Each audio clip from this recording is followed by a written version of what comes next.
రండి. అయ్యయ్యో, ముందుగా ఫోటో సార్, మీరు కవర్లు ఇస్తూ ఫోటో. ఓ అలా.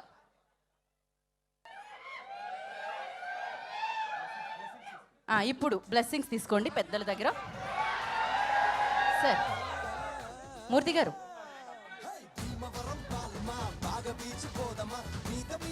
సార్ మూర్తి గారు 2 గిఫ్ట్లు తీసుకొచ్చారు. నేను సెలెక్ట్ చేసుకోవచ్చా రెండుట్లోంచి? మాది లేడీస్ ఫస్ట్, లేడీది లక్కీ హ్యాండ్ కాబట్టి మీరే సెలెక్ట్ చేయండి. ఇది బాగా అది లోడెడ్ క్వశ్చన్ అయి ఉంటుంది. ఇది ఫస్ట్ ఓపెన్ చేయనా అదా? మీ ఇష్టం. అది మీరు ఓపెన్ చేస్తారుగా. ఓకే,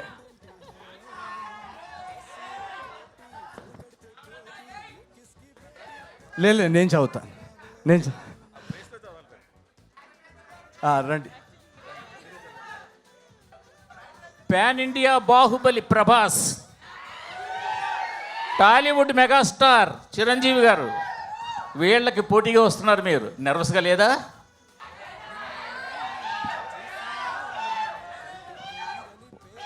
ఇందాక నేను చెప్పాను కదండి, ప్రభాస్ అనేది నాది అంటే బెస్ట్ ఫ్రెండ్ సినిమా పోటీగా తీసుకుంటారు ఎవరన్నా.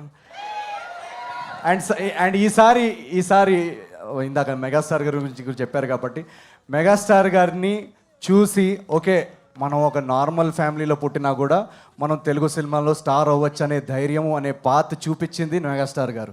సో ఈరోజు నేను కానీ నాలాంటి ఎంతోమంది నార్మల్ కుటుంబాల నుంచి వచ్చి సినిమా హీరో అయ్యారంటే దానికి ఫౌండేషన్ వేసిందే చిరంజీవి గారు. సో అలాంటి గురువుగారు సినిమా వస్తున్నప్పుడు మనకి నర్వస్నెస్ ఉండదు, ఎక్సైట్మెంట్ ఉంటుంది. ఎందుకంటే నేను ఫస్ట్ ఆర్టీసీ క్రాస్ రోడ్స్లో ఇంద్రా కానీ ఏ సినిమాలన్నా ఒక విజిల్ వేసి చూసిన ఆ ఎనర్జీ, అదే ఎనర్జీతో రేపు మనశంకర్ వరప్రసాద్ గారి సినిమా చూసి కూడా ఆ సినిమా చూసి మా సినిమాకి వచ్చి మా సినిమా కూడా ఎంజాయ్ చేస్తారనేదే నాకు. సో నా కాంపిటీషన్ కానీ పోటీ కానీ అవన్నీ చాలా రాంగ్ వర్డ్స్ అవి.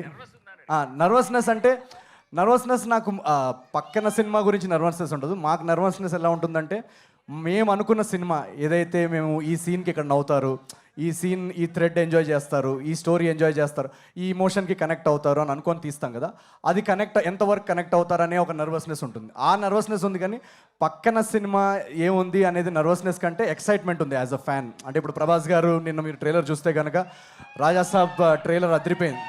సో ఆ ట్రైలర్ చూస్తున్నప్పుడు అబ్బా ఏంటి ఇంత అదిరిపోయింది అన్న ఒక రియాక్షన్ ఉంటుంది తప్ప నర్వస్నెస్ ఏమి ఉండదు అక్కడ. ఈ క్వశ్చన్ మీ ఇద్దరికి ప్రెజెంటేషన్. ఈ సినిమా రిసెప్షన్ సంగతి సరే, మీ రియల్ పెళ్లి రిసెప్షన్ ఎప్పుడు ఎక్కడ? మీరు మా రియల్ పెళ్ళిలో మీరు ఇప్పుడు ఒక 2 స్టెప్పులు ఇక్కడ వేస్తే నేను చెప్తా.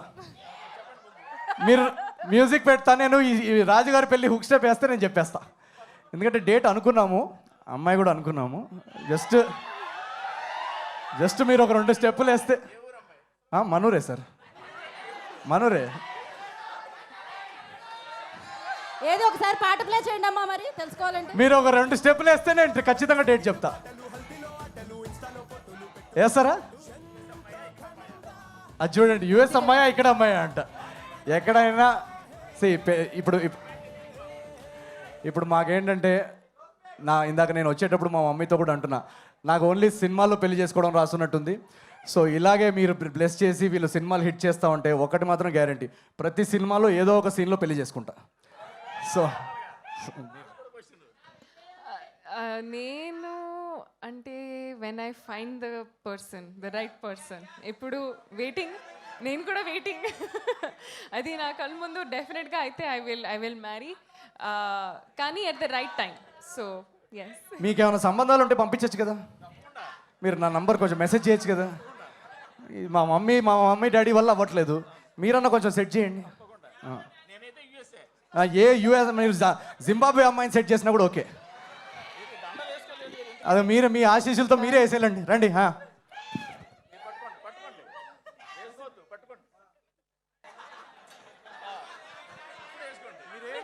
మూర్తి గారు దగ్గరుండి పెళ్లి జరిపిస్తున్నారు. అదే అన్నమాట. ఫోటో కోసం sir solo. Okay.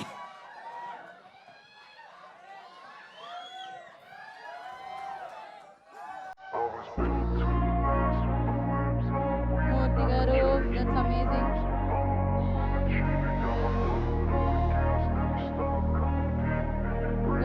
Thank you so much.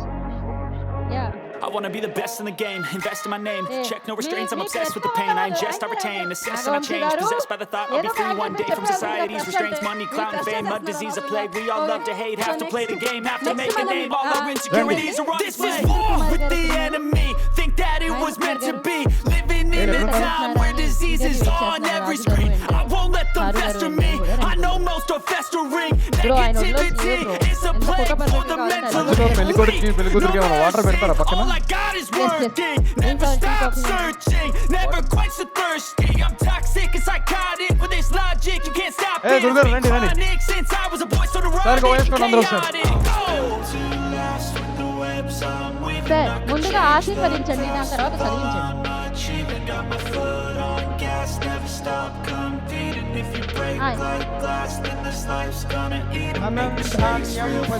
బహుపుత్ర లాభం శత సంవత్సరం దీర్ఘమాయు.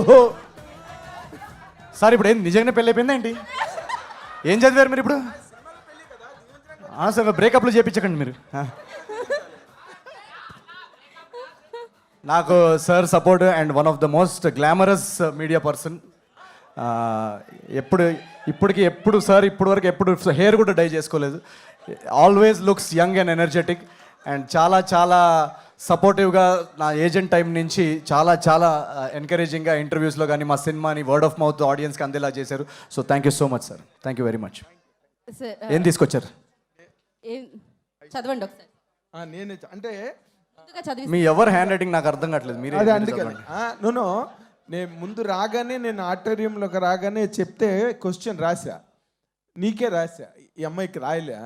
కానీ నువ్వు నీ స్పీచ్లో ఇందాక నా క్వశ్చన్కి ఆన్సర్ నువ్వు చెప్పేశావు. అయితే స్టెప్ వేసి వెళ్ళిపోండి. But still there is a twist in this. అనగనగా ఒక రాజులా, అనగనగా ఒక నవీన్ పోలిశెట్టి అన్నట్టు ఇంత గ్యాప్ ఏంటి? ఏంటది?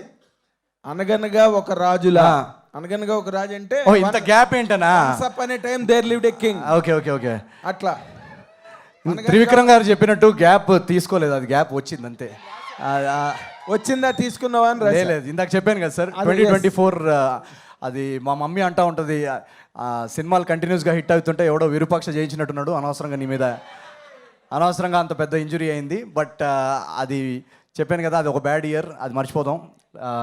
ఆ గ్యాప్ అనుకోకుండా వచ్చింది. బట్ ఆ గ్యాప్ వల్ల మన లైఫ్లో ఏది టఫ్ ఇన్సిడెంట్ జరిగినా కూడా దాని నుంచి ఒక పాజిటివ్ వస్తుంది అంటారు కదా, మనకు ఆ టైంలో అది నెగిటివ్ అనిపిస్తుంది. బట్ దానివల్ల మా అందరికీ, నాకు మా రైటింగ్ టీమ్కి కానీ కొంచెం మళ్ళీ రీగ్రూప్ చేసుకొని అనగనగా ఒక రాజు స్క్రిప్ట్ చాలా గట్టిగా వచ్చేలాగా వర్క్ చేయడానికి టైం దొరికింది. సో ఆ స్క్రిప్ట్ సూపర్బ్గా వచ్చిన తర్వాతే మా ప్రొడ్యూసర్స్ వంశీ గారు కానీ వీళ్ళందరూ ఆ టైంలో చాలా సపోర్ట్ చేశారు. పర్లేదు, నువ్వు రికవర్ అయిన తర్వాతే సెట్కి వెళ్దాం, షూటింగ్కి వెళ్దాం అని చెప్పి. సో దాని నుంచి వచ్చిన పాజిటివ్ అది ఏంటంటే, ఈ సినిమా ప్రీ ప్రొడక్షన్ కానీ ప్రెప్ వర్క్లో మాకు ఎక్స్ట్రా టైం దొరికింది. సో చాలా బాగా వచ్చింది సినిమా. అండ్ అది ఇంకొక క్వశ్చన్, నువ్వు నార్మల్గా you are keeping on doing entertainment ఫిల్మ్సే ఎక్కువగా మొదటి నుంచి చేసుకుంటూ వచ్చినప్పుడు ఈ క్యారెక్టర్లో నీకు అంత గమ్మత్ ఏం కనిపించింది?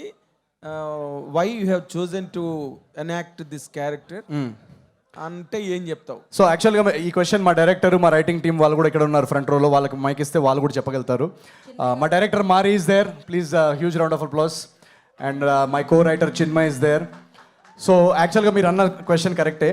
ఎంటర్టైన్మెంట్ సినిమాలు చేస్తున్నప్పుడు ఏంటంటే, నెక్స్ట్ టైము ఎంటర్టైన్మెంట్ జానర్ వస్తున్నప్పుడు ప్రీవియస్ సినిమా గుర్తు రాకూడదు, ప్రీవియస్ క్యారెక్టర్ గుర్తు రాకూడదు అని ఒక ఛాలెంజ్ ఉంటుంది. ఆ ఛాలెంజ్ నాకు మొదటి సినిమా నుంచే ఉంటుంది. యాక్చువల్గా ఏజెంట్స్ అయినప్పుడు అందరూ ఎక్కడన్నా మార్కెట్లో ఎక్కడికి వెళ్తుంటే ఏజెంట్ అని పిలిచేవాళ్ళు. సో దాన్ని ఎలా బ్రేక్ చేయాలని అన్నప్పుడు జాతిరత్నాలు జోగిపేట శ్రీకాంత్ అనే ఒక క్యారెక్టర్ దొరికింది. సో ఆ జోగిపేట శ్రీకాంత్కి కొంచెం మాసెస్లోకి వెళ్ళింది, మనం మల్టీప్లెక్స్కి దూరం అవుతున్నాం, కొంచెం మల్టీప్లెక్స్ ఆడియన్స్కి కూడా కొంచెం నచ్చే సబ్జెక్ట్ చేయాలన్నప్పుడు మిస్ షెట్టి, మిస్టర్ పొలిషన్లు, స్టాండప్ కామెడియన్ క్యారెక్టర్ దొరికింది. సో ఇవన్నీ క్యారెక్టర్స్ అయిన తర్వాత నేను ఒక ఆంధ్ర సైడ్, ఆ గోదావరి జిల్లాలో ఆ వెటకారం, ఆ ఫ్లేవర్ ఉన్న క్యారెక్టర్ ఎప్పుడు చేయలేదు. సో ఆ ఎనర్జీ, ఆ సర్కాజము, ఆ హ్యూమర్, సో ఆ క్యారెక్టర్ ఈ రాజులో నాకు కనిపించింది అనమాట. అండ్ ఎంటర్టైన్మెంట్కి అసలు పొటెన్షియల్ అన్లిమిటెడ్ ఉంది. అండ్ చాలా కొత్తగా ఆడియన్స్ నన్ను చూడగలుగుతారని నేను, మా డైరెక్టర్ మారి, మా రైటర్స్ మేమందరం నమ్మాం. సో మీరు ఈ సినిమా చూస్తే కనుక నా ప్రీవియస్ సినిమాలు ఏవి గుర్తురావు. వెరీ